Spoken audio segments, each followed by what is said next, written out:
boys and girls, students of Buddhist Sunday School and Dharma classes, all students in the primary and secondary schools, parents and grandparents, and teachers of Buddhist Sunday School and Dharma classes.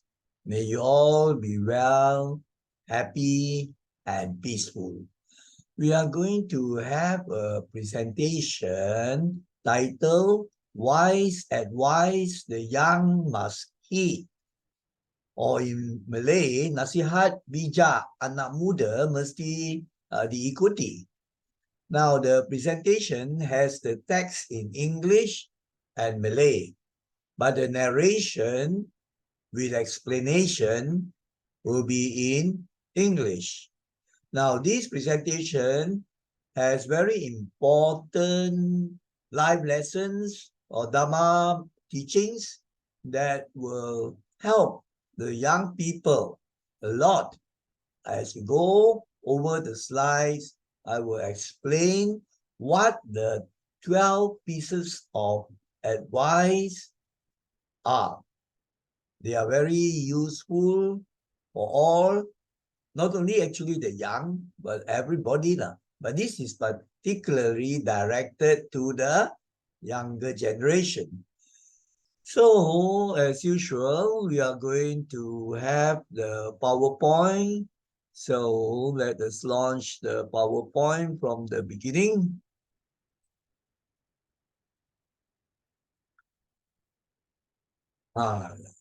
Now you see the cover slide. Wise advice the young must heed.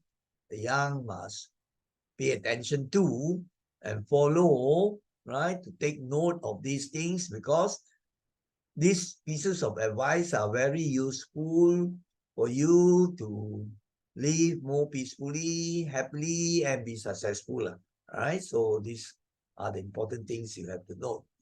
Now, that's just some animated images of the birds, right? And the butterflies, yes. Now, let us go on to slide number 2. This is the cover slide. Now, slide number 2. Now, let me take off my video first. You don't have to see me, so you can pay attention to the slides. So stop. Now, let us look at the first bit of advice. Very important 3 points. Be patient, be diligent, be responsible. Now, these 3, you can say virtues or values, are very important for success in whatever you do. Whether you are studying, or maybe you are working in a company, or you are trying to learn the Dharma and attain the goals. So whatever, be it a project that you are doing or studying for an exam, right? Now, you see that many people don't have patience when they undertake to do something. Sometimes you will not get the results immediately. In fact, very often you have to try, persevere on, you see. Right. So, it's very important to be patient. He that is patient will get the fruit. That is the first point. The second one is diligence. I have actually posted a couple of presentations on the importance of diligence, that diligence is the mother of success.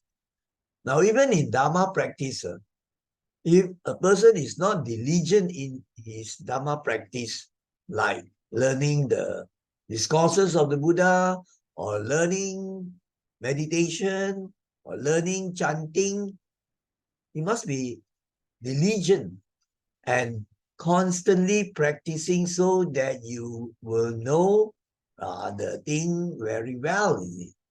Many people, are not diligent enough, so they don't master the thing, you see. So that is the second point. Now, the third one is be responsible. That is very important. So, whether you are working in a company or you are a student, sometimes you have duties and responsibilities to perform. Now, there are people who are irresponsible, and the irresponsible person will not be liked. He will not be looked upon. People will despise him. Ini tak boleh harap orang, ini tak boleh harap one. They will say like this, you see. So how can you be successful?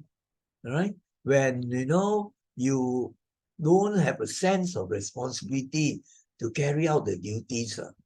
So these three qualities are very important if you want to be successful in whatever you do. If you look at the great inventors or the scientists or the writers, you find they are very diligent, right? And they have a lot of patience, and they have good responsibilities. Sometimes, you have to meet a deadline to submit the manuscript, so they are responsible.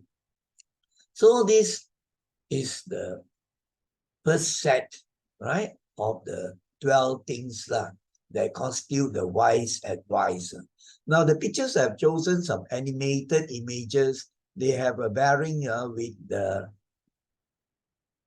issues involved with the points like this person, this animal waiting very patiently. This one is diligent, working. This irresponsible. He says that he has to be more responsible. Okay, now let us go on to slide number 3 now, which is the second bit of advice. Be polite, well-mannered, and be courteous. Now, polite, I think, in Malay is sopan santun, and that is very important. If you are impolite and you are ill-mannered and you are discourteous, people will think that you are uncivilized. You don't know the basic rules of etiquette or ethics, and people will sort of look down upon you. I have seen so many nowadays, young people, they don't know some basic rules of politeness, right? Now, even adults also, sometimes I notice when I greet the people in the agencies or the offices, government offices, or for example, post office, or maybe you have a TNB or many other places. I usually will wish the counter clerk, right, who is attending to the services. I say selamat pagi or something like that. And very often there is no response. That's being very impolite. No smile, nothing. They just will look at you with a blank face. Imagine that. And then after the end of the service provided, right, tending to maybe the receipt of the money, the receipt and so on, then I will say terima kasih. And again, the same thing. They will just look at you, or sometimes they don't even bother to look at you, right? Just ignore it. Now, this is actually quite ill-mannered, I would say, and impolite, right? Whereas I have seen very polite service and courteous service in countries like Australia or even in US, in some Western countries. It's in the culture. They will greet you first, actually, right? They will greet you first, and then they sometimes, how are you? Where are you from? And things like that. Very well mannered. And likewise, also you find the ordinary people. I suppose is the sort of education and upbringing the person goes through. So you see that if you are rude, you don't have manners, and you don't have consideration for other people. Like, for example, when two people are talking and you are interrupting and you make so much noise, or in class, the teacher is teaching, you don't have consideration for people who want to learn, and you make so much noise. That is being inconsiderate, right? And it is rude, actually. So what would people think of you? No teacher would like students like this, right? And also other people, other well-mannered friends will really, have a very low image of you. So you carry all these habits like this, later on when you go to work in companies or big corporations, then you will face the consequences. You will not be well liked by your office staff. You will be disliked by your superiors, like your managers or your directors and so on. So how are you going to be successful in getting promotions and so on? So manners and consideration for other people, to think of other people, these things are very important. It's just not getting all the A's. When you are a rude person, ill-mannered, all the A's mean nothing. And you're not really educated. So that is this important thing you have to note. Now let us look at slide number 4 now. Right, slide number 4.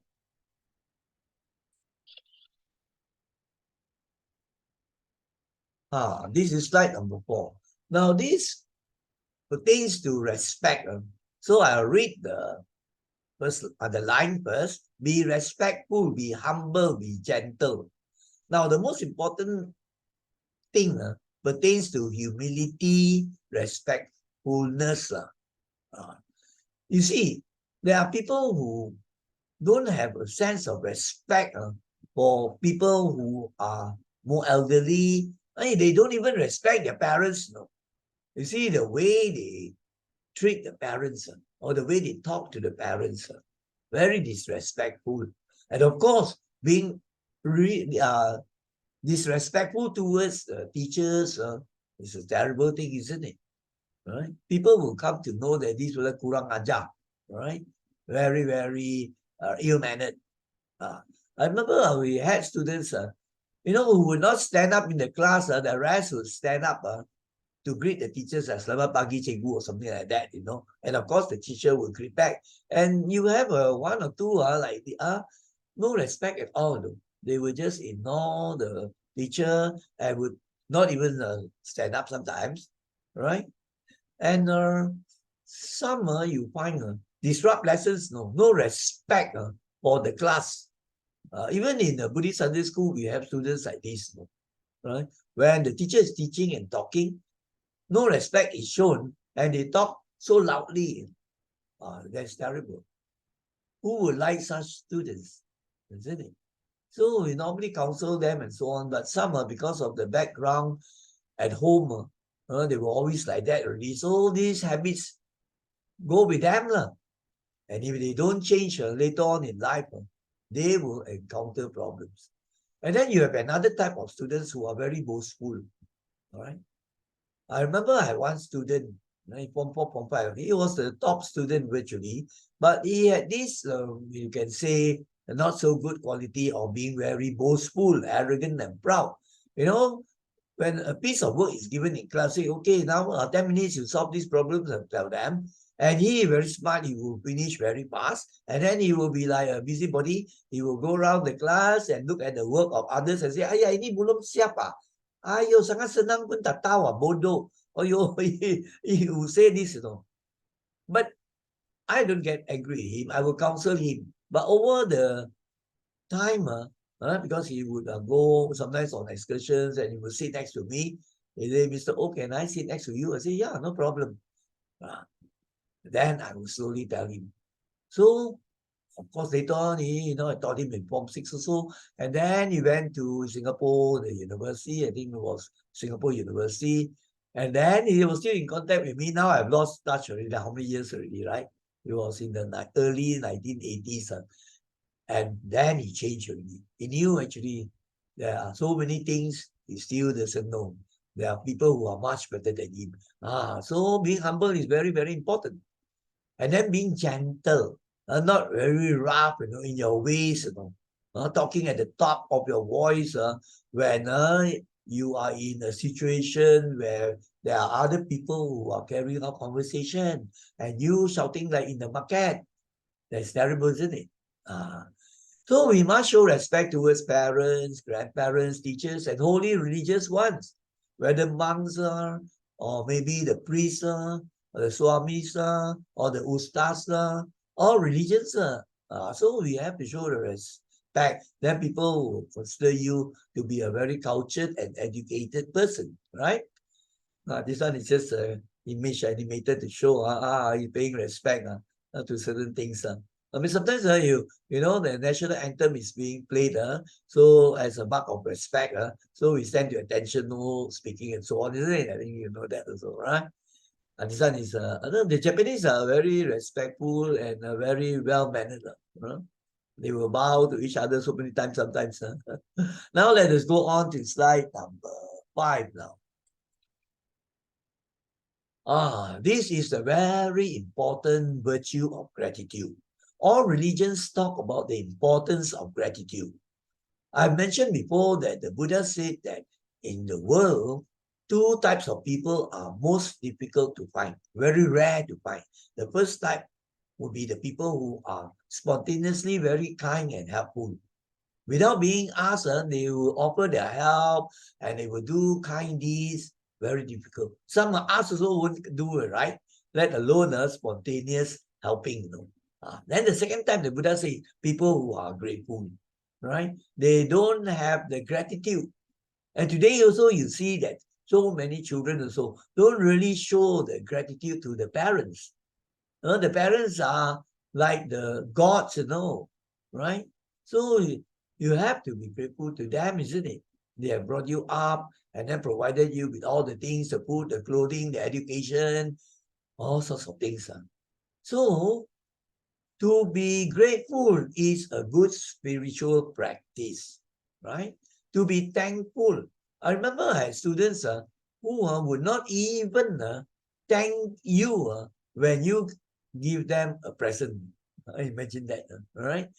And then they are not really appreciative of what you do for them, right? Because they want things for themselves. There are people like that. On the other hand, I've taught not many, right? Smaller in number, students who are very, very appreciative, right? Then on occasions like Chinese New Year Day or, Christmas Day or whatever, they will send a card, right? And say thank you for all the teachings and so on. But this one is very rare, honestly. And nowadays, even with the high tech, it's so easy to do it by using the email or using the Facebook messaging or now we have even the WhatsApp and all sorts of things, Twitter and all those things. But it's not in them, to show appreciation. Sometimes I'm quite happy when I find there's a group of people very regularly, they would thank you for giving them the Dharma messages and so on. It's not that I really want them, but it's on the part of the person that it is a good sort of thing, right? In cultivation, that you have good thoughts, good wishes for other people. So have gratitude for all that you have blessed with. Some people, they only know how to complain, but they don't know that they are so blessed with so many things. They are so lucky compared to so many in poor countries like Africa, all right, or even Bangladesh and so on. In Africa, it's so terrible. You can read accounts or see movies where they don't even have proper clothes to wear or food to eat. And here, you are so ungrateful for all the things that you have. You don't express the gratitude towards all sorts of parties, right? Isn't it? That have helped you. You are blessed with so many things because you are having good karma, I can say. So you should be grateful for that. Not just complain, criticize, condemn, curse. That is a bad reflection on your character. So you particularly have to show gratitude to your parents and all who have helped you, right? Maybe grandparents or certain relatives or even friends or even teachers or monks, whoever, right? So that is a good practice and this is taught in all religions, right? So I like this particular picture, this little girl is so very grateful. Maybe she has received something, thank you, and then her heart is filled with goodness. This one is shown by the animation. This one, I'm so blessed to have you in my life. He's very thankful. I use of teddy bear, I think. Oh man. All right. So now let us go on to slide number 6 now. These actually are very important things in all religions, right? Number 5, the wise advice or wise things that you have to follow.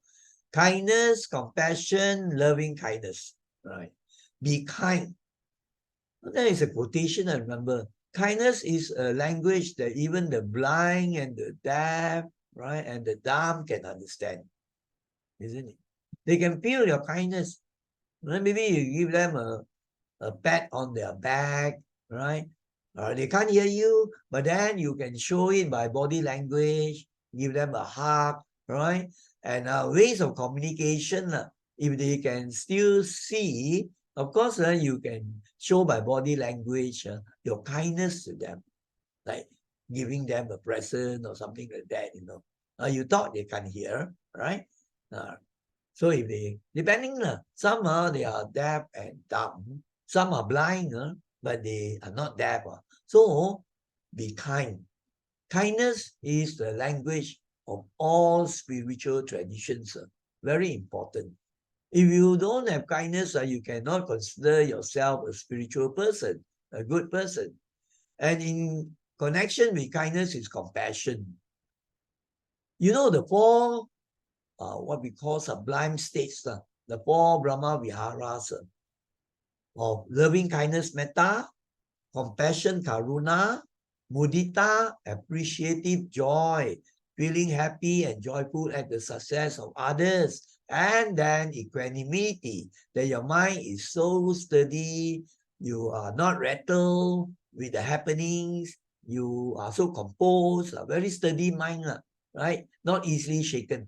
These are good qualities. But here we have two mentioned which are in the sublime states, compassion and metta. Metta, I think you know, in the Sunday school, Dhamma classes, we teach this and practice this. And I've also done postings about the 11 benefits of practicing metta. If you practice it, I learned it in 1987 or 88. And until today, that is more than 30 over years already, I still do it daily, and I find the benefits are tremendous. And this practice of loving kindness really helps me a lot in various ways.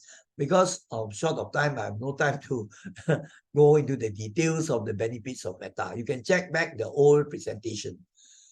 Now, you can show metta or even compassion through various ways.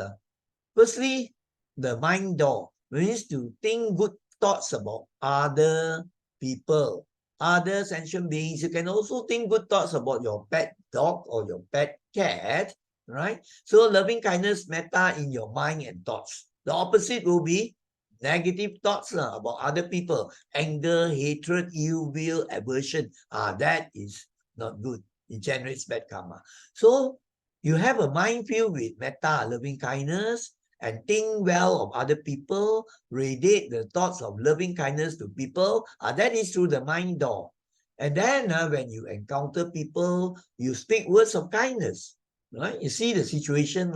The situation, then you, for example, a person is not well, right? Then you can speak words of kindness to him and love, right? Assure him that he will get well soon. There are many, many good doctors now and so on. And then you can now use your body language to show your kindness. Maybe bringing a sick person a present, right? A gift, or, to a person who lost a family member, right? Through your body language, you can also show the metta, right? So very important, this practice.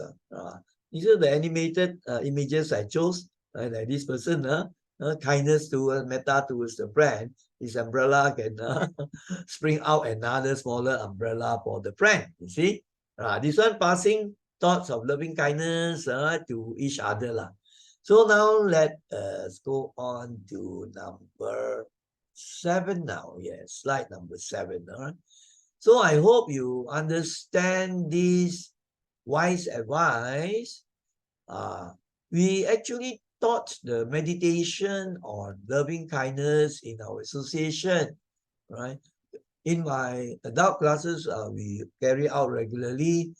And then Sunday school, they follow a chant of metta, easier, very, very soothing, Buddhist chanting of metta. So that is being done. Now let us go on to slide number 7.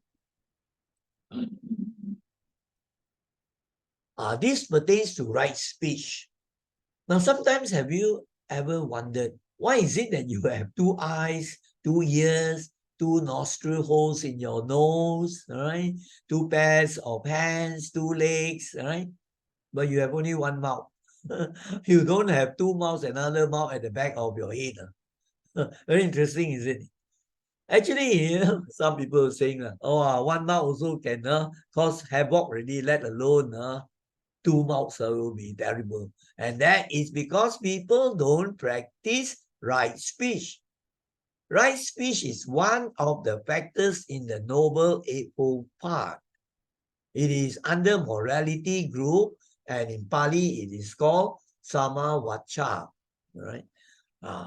I also give talks in Hokkien. So in Hokkien it's called Cheng Gu. Mandarin is Zhen Yi lah. So this right speech is very important. You see that there is a problem, I think. It must be a Japanese source. It says the tongue may only be 6-inch, 3-inch, not 6-inch, 3-inch long, but it can kill a man 6 feet tall. What it means is, of course, to speak, we need the tongue, isn't it? Right? So even though the tongue is just a short piece of organ, 3-inch or something like that, but through the speech, you can create anger, hatred, and you can cause a person to feel so terrible anger until he has a heart attack just by the words. Right? I think you know of in politics, how people using the speech have caused sometimes not so good emotions to arise.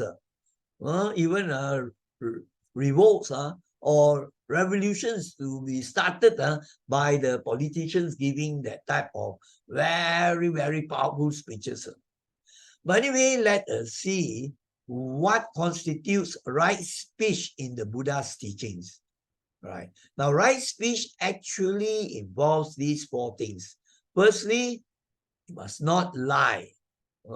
Don't have falsehood. You must speak the truth and be honest. The second one is no slander, to talk bad about other people, right? Or to carry tales, malicious speech, cause 2 groups of people to quarrel, carry tales from one group to another, or 2 people also, you a tale-bearer.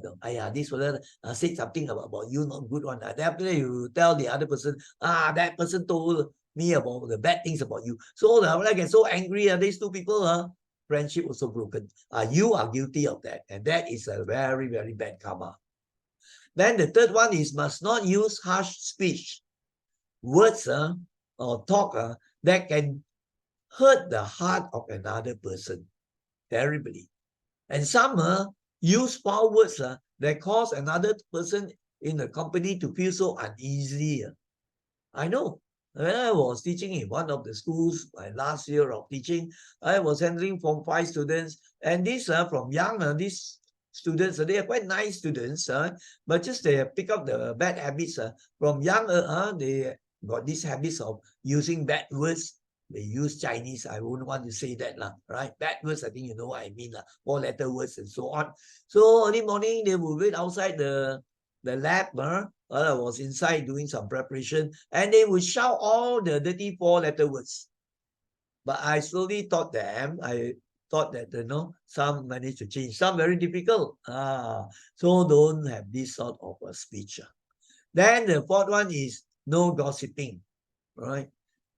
Frivolous, empty talk that wastes a lot of time and brings no benefit. Sometimes it will lead to rumor mongering, And then the gossip is being spread around, and some think that the thing is directed to them, it is the true thing, and they get angry. Yeah, a lot of trouble. Speak constructive speech, beneficial speech. That is important. So that is slide number 7. Right? So, and then we must be mindful of it. In fact, we have to think before we speak, and not just utter out and then later on regret that you have spoken the wrong speech or even the wrong words.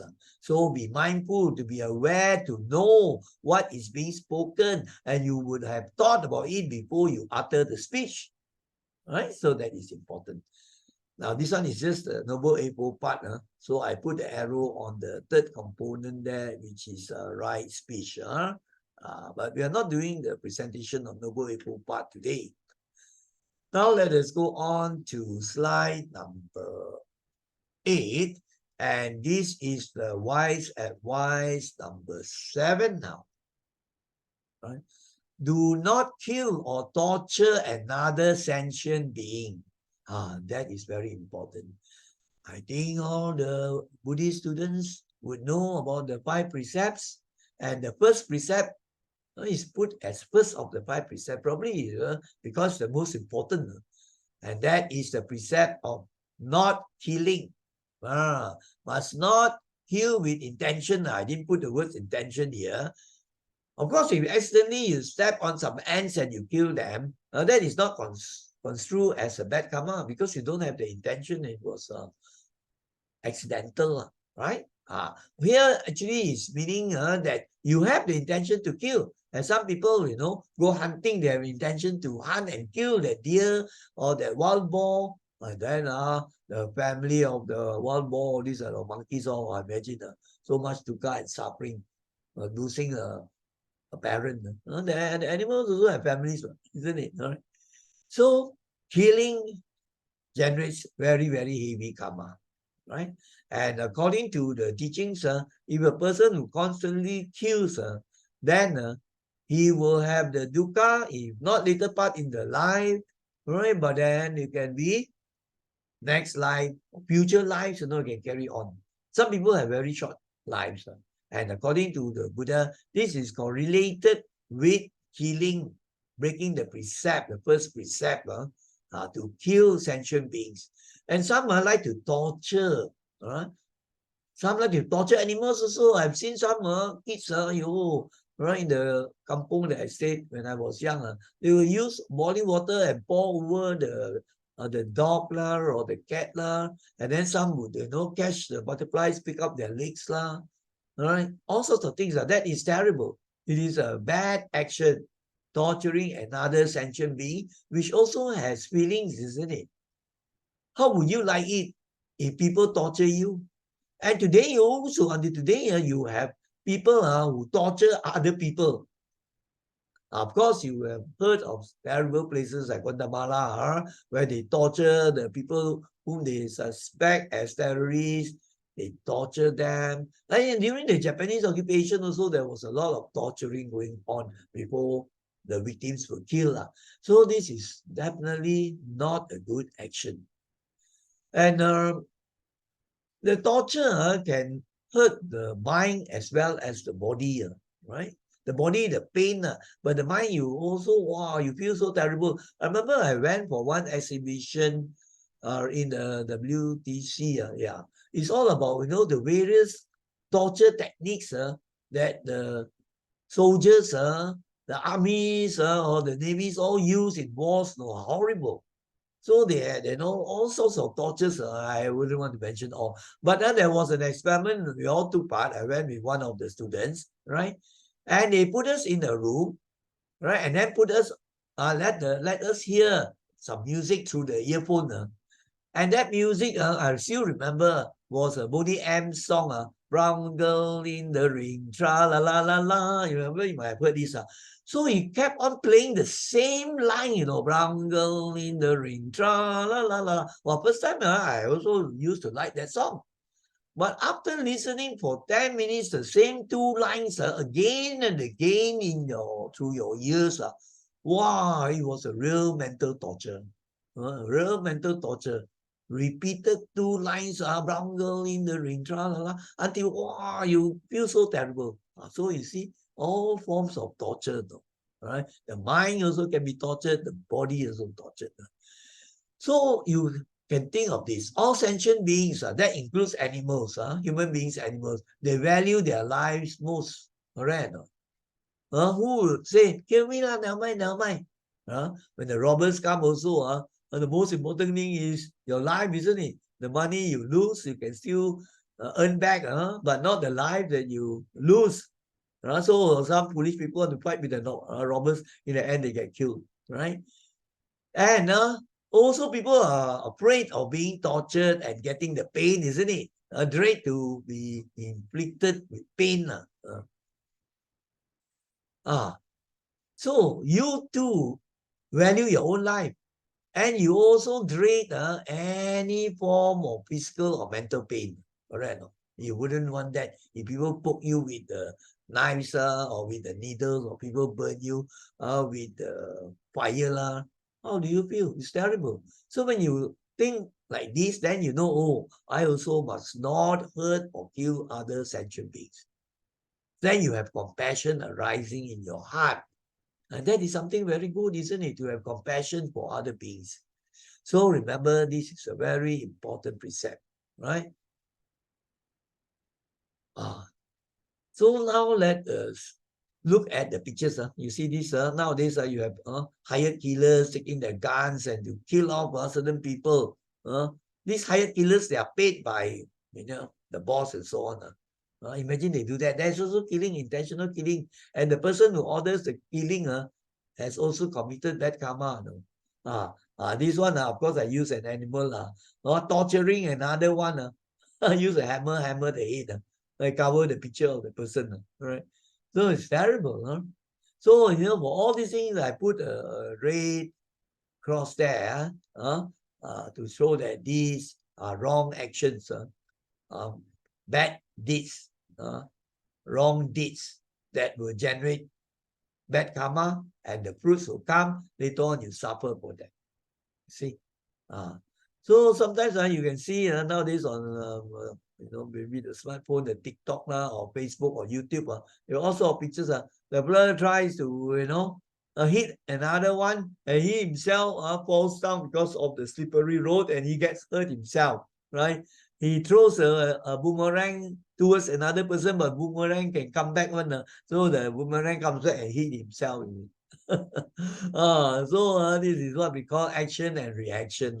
Do bad and bad comes to you. You do good, good comes to you. Like for example, you treat people with kindness and metta, and people begin to like you. And sometimes they also give you presents. So that's a very important principle. Now let us go on to slide number 9 now.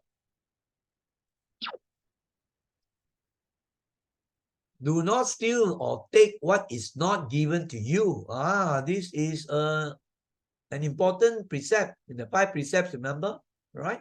And this one is the second precept, isn't it? Right? Not to steal. Stealing, I think you know, right? Because now here you can see these are the bank robbers. This is a bad deed, bad action. And this one is a burglar. They go into the house, especially, the house is empty. Maybe the owners have gone for holiday and so on, and they steal. You see? So whatever it is, if they have the intention, actually, all these people all have the intention. So this is considered a bad karmic action. It has bad karma. So people who steal and people who don't do charity, you find that the vipaka or the fruit is that they will suffer poverty. Right? Like in future life, for example, people who always steal in their lives, then they can be born very poor, or people would even steal from them in the future lives and so on. Right? Now, the other point is taking what is not given to you. That is something also not wholesome. I remember some incidents happening in our Buddhist association. There was one occasion where the assistant secretary and I were looking for a new vacuum cleaner. Somebody had taken it, but never told anybody, nobody knew. And it was quite a new one, so we searched high and low for that new vacuum cleaner. No, a few $300 or $400, $300, something like that. Wow, for about 4 or 5 days we searched, the whole building, the nooks and corners, the storeroom, couldn't find. So we said we have to report to the committee already that this is lost, right? Then one day I met one of the association members, right, a regular member. So something my heart tells me to ask him. I say, hey, so and so, do you know anything about our new vacuum cleaner? Cannot find it, no. We want to use it. He said, in my house, lah. I just borrow it, lah. I say, you never told anybody. So we wasted so much energy, and then we have a lot of worry about this stolen thing. We thought stolen. It's okay for you to borrow, but you didn't tell anybody. Kept quiet. So that is not a good action. To take what is not given to you and without permission, without telling anybody, because you cause people suffering, hardship. So actually, very simple principle. Whatever you do, you think a bit. Does this harm me? Or does it harm another person that causes another person problems and hardship? If it's so, then it's not a good action. Just like the person who took the vacuum cleaner without telling anybody. So you also, you just think and see. You too would not like your possessions to be your money lah, or your jewelry lah, or your iPad lah, or your smartphone to be stolen, isn't it? Or to be taken away without your permission. If somebody, just takes away your mobile phone because you left it on your table, but nobody, no tip entered. Then later on, you found that it was one of your friends. He said, oh, I just took your phone. I thought just for 1 hour or so, I want to see what are the features. That is terrible, isn't it? You're taking without permission, So when you think like this, then you know you would not steal or take what is not given to you. As simple as that. For any wrong action that you do, there will be an effect, right? So you steal with the intention, not accidental, right? And then you take without permission, causing people hardship. That is also not a good action, and it will have a bad consequence. So this is important, wise advice. Now let us go on to slide number 10. Right? 10. 10 consists of 4 points actually. Don't gamble, don't smoke, don't drink liquor or alcohol, and don't take drugs. You find that all these are not good actions. Some of them actually pertain to breaking precepts, especially when you drink alcohol and take drugs until you get intoxicated. You lose your mindfulness. You lose your clear thinking, and then you can do all sorts of things which are unwholesome, disturb members of the opposite sex. Let's say a man gets drunk or he's on drugs, so he can even molest the girl, or he can talk rubbish, he can steal because he wants more money to buy more drugs or to buy liquor. He's intoxicated already. So you see the bad effects, right? So the fifth precept in the 5 precepts is do not take alcohol, or you can also include all the drugs that cause you to lose your clear thinking and to lose your mindfulness. So that is a break of the precept. But then let's look at 2 other things. Gambling and smoking. Even though gambling is not in the 5 precepts, but it is in one of the suttas called, I think, is one of the suttas where the Buddha talk about certain things that you do can cause your downfall. Now, gambling is not a good thing because it can lead to other terrible things. A person can become greedy, isn't it? Because he wants to win. And then some who lose already, then you find the family suffer because they are gambling. Or they take money, or they borrow money from Along and not able to return. And then the Along comes to the family to kacau the family. And that person goes to hide somewhere. So you find all because of a loss, a terrible loss in the gambling. So gambling is not really a beneficial hobby, right? There are more disadvantages than anything else. And then smoking. Cigarettes contain nicotine. This addictive substance, addictive chemical. And from smoking, you can lead on to taking marijuana la, ganja la, right? Things like that. And then you go on to drugs. And then you know very well, I've also done a posting on that about all the terrible effects of smoking, affecting the various parts of the organs, the lungs, the heart, and so on, all those stuff. So I commented, gambling will lead to the downfall of a person. Yeah, that's why just now I explained to you. Smoking is a bad addictive habit that can ruin one's health. You know very well also. Alcohol and drugs are harmful intoxicants, and taking these things, alcohol and drugs, would imply a break of the precepts, of the moral precept. And this will have a vipaka or a consequence, and it will lead to suffering, right? So this is, of course, a very wise piece of advice. So keep away from these things. There's so many useful things you can do.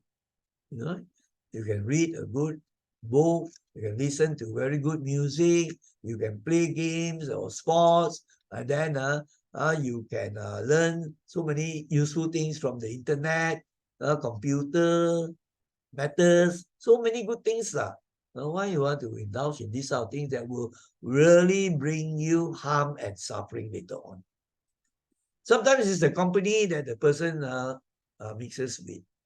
You mix with the wrong people, these people will say, hey, you pondan terrible, no? They use some of these words. Why you cannot smoke? You are now you're about 13, 14 already, you can smoke already. So many of your friends, these are not the good friends. So influence you. So you want to be macho, you think that's what you think. So must smoke and so on. Or drink, right? So these are just gambling, smoking, taking alcohol. So I all mark these things with a cross. Otherwise, you think that it's good to gamble, it's good to smoke.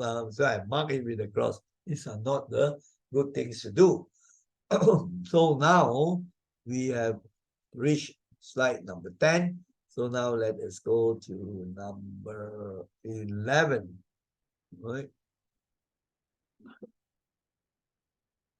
This is one of the perfections, or what we call the paramis, the Bodhisattva cultivates. And this is dana. I think you have heard of the word dana. So common already, dana sila bhavana. Dana actually can be translated as charity, giving, and then generosity. So you find that I see that there are people who have a dana heart, right? They always would donate to help people, the needy ones, to do charitable acts, right? So they give according to their means. It's not really the amount, it's your heart, right?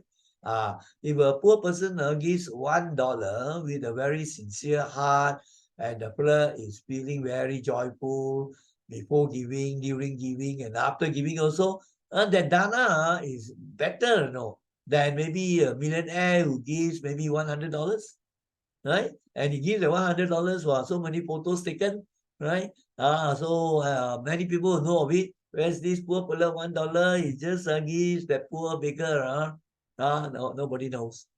So he will get even a bigger reward.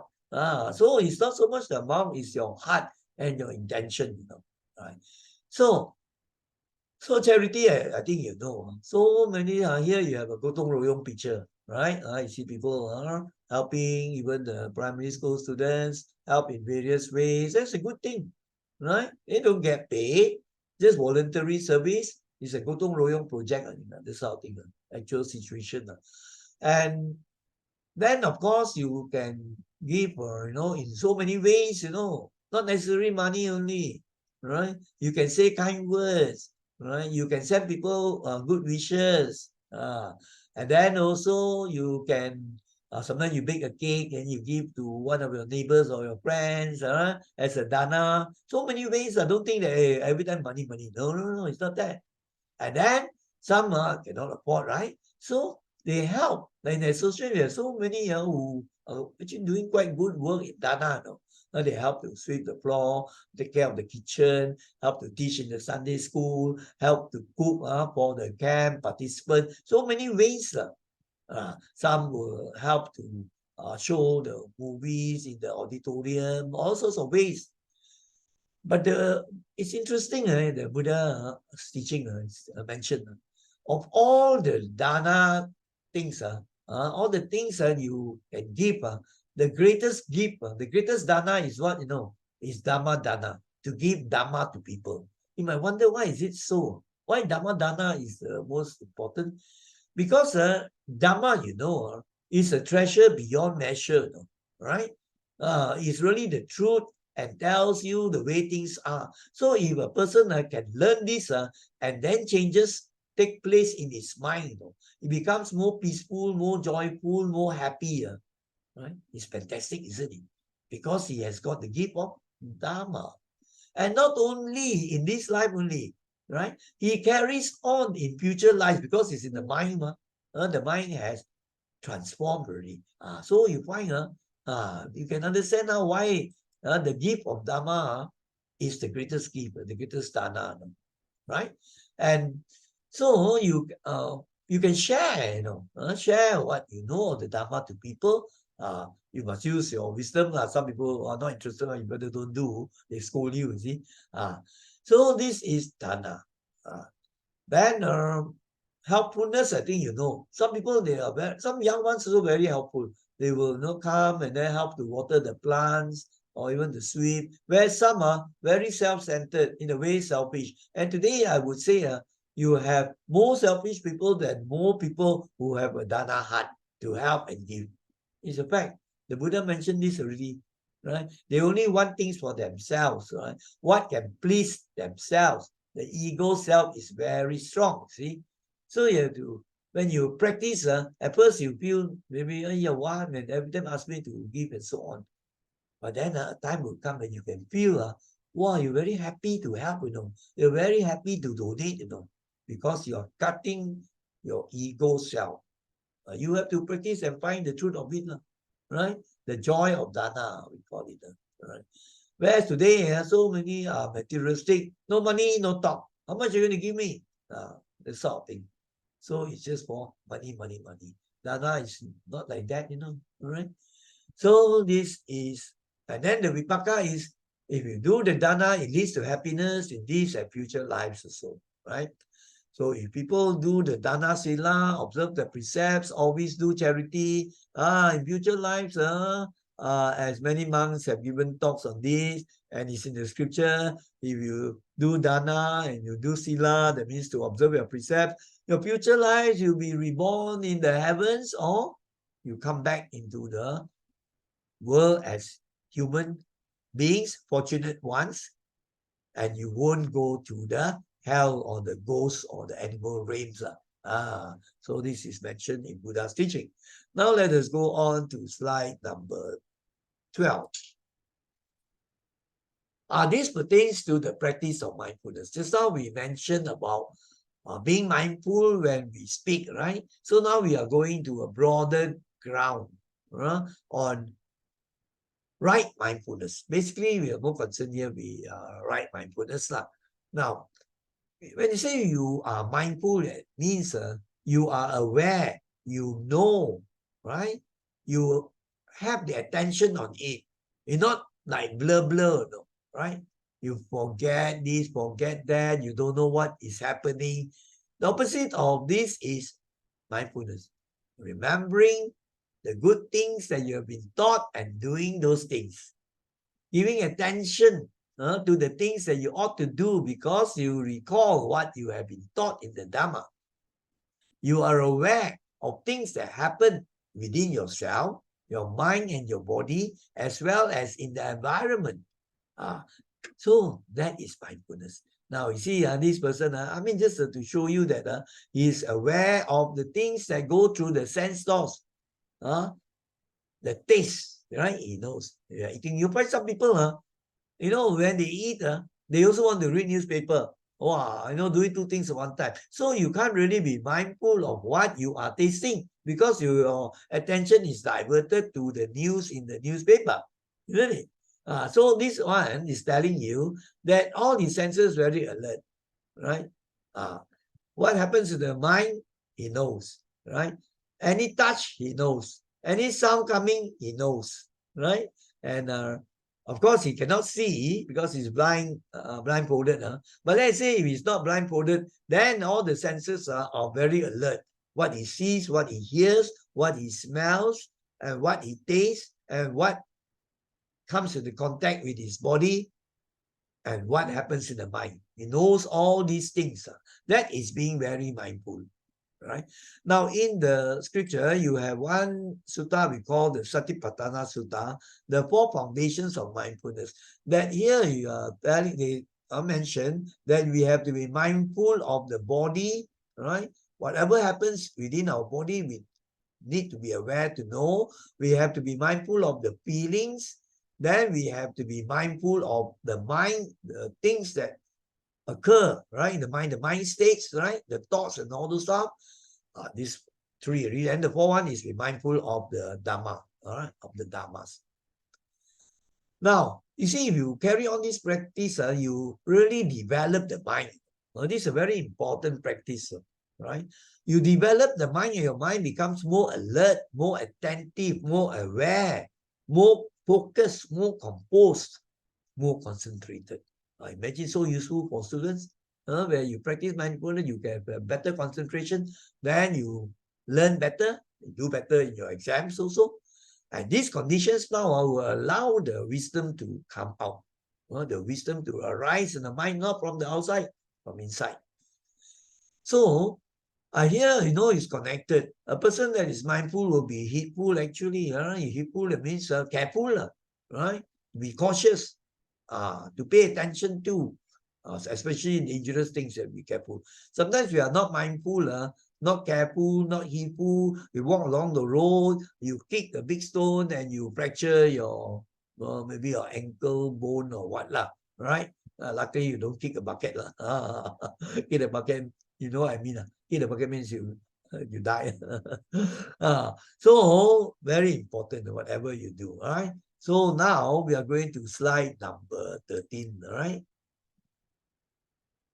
Now, let us go to slide number 13. We have altogether 14. So now, slide number 13 is the last point, the last wise advice. And that, in a way, is the most important. It comes to the end. All right? Learn, reflect on, and practice the Dhamma diligently. Now, look at these words. Learn. Learn, you can learn from the proper books or the scriptures, the good original scriptures, or you can also learn from listening to cultivated monks who give the talks, right? Isn't it? Or you can maybe learn from a presentation that I give. If you find that the Dhamma is proper, correct, you can check lah. You have to investigate, right? You can also learn from the internet, but you have to be careful. A lot of rubbish there also, isn't it? Then not only that, the next step, you have to reflect on, to think about it, to ponder on, to contemplate on. That means reflect. To reflect has to be done constantly, right? You learn something and then you have to reflect. Now I know what is the meaning of impermanence. There are various examples, everything arises and will fall, cannot last forever. You begin to think along this line, then certain things happen to your mind. You see things differently. Wisdom comes. Then, of course, you have to practice the Dhamma, right? And the most important way that you have to follow is the Noble Eightfold Path, as I put here. And to follow this, you have to go and study it, understand it, discuss with friends, think about it, and follow all the 8 things, right? The 8 factors, how to develop right view. What is the meaning of right thought, all right? And right speech, just how we did right speech. And then what is right action, and so on. This is to practice the Dharma diligently, not only 3 times, 4 times, no, not only this life, no, maybe many, many lives before you become enlightened. So this is a very, very important thing that you have to note. So now we have gone over 12 pieces of wise advice where the young must heed. Actually, all people must follow, actually. But this is dedicated to the young. That's why the title is where the young must heed. Heed means to follow, to pay attention to. Because, why? Plus you see in the last slide. Now here, of course, the last, this, I put the 3 images all pertain to Buddhism. The Buddha, the wisest, right? The perfect one, the enlightened one. So what he advises, what he says through the scriptures, now we can learn, we have to follow. This one represents the Dharma, the turning of the Dharma wheel. And this is the most important part we have to take, the way, that is the Noble Eightfold Way part. Now we come to the last one. Now, in the last slide, I sum up with this. You might wonder, why want to follow this wise advice for what?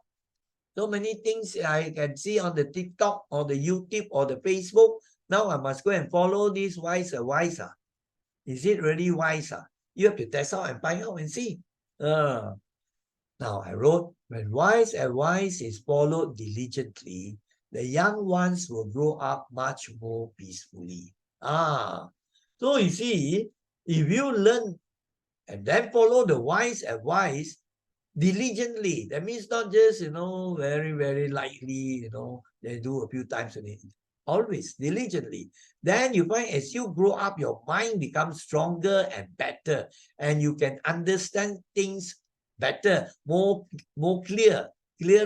Your wisdom arises, more wisdom coming out. Then when you have problems, everybody will have problems, right? When you have problems coming to you, because you have followed the wise advice all throughout the years, now you can handle these problems better and solve them. Sad to say, you have students who may get many A's, but they don't learn all this. You have heard of very so-called clever people. Even I think you have heard of the case I mentioned many times. The doctor committed suicide, right? One doctor. There are many others also. So this one in Malaysia, jumped down because the girlfriend ran away. That sort of thing. Why? Because you have not learned the Dharma. He has not learned the Dharma and followed the wise advice. How to train the mind to be strong, to handle problems, isn't it?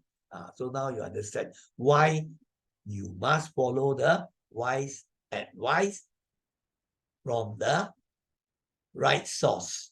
The best is from the Buddha. So now we have come to the end. So before we say sadhu 3 times, I would like to take this opportunity to thank all you students, right? Buddhist Sunday School, Dhamma classes, all students who are watching this, and all people, parents, grandparents, and teachers who have been following this presentation. I say thank you and sadhu to all of you because you have taken time and put in your effort to follow this more than an hour presentation. So thank you and sadhu. So now let us put our palms together, folded palms, and then say sadhu 3 times. Sadhu, sadhu, sadhu. To all of you who have been following this presentation, may you all be well, happy, peaceful, and may you always learn, reflect on, and practice the Dhamma. Thank you. Take care.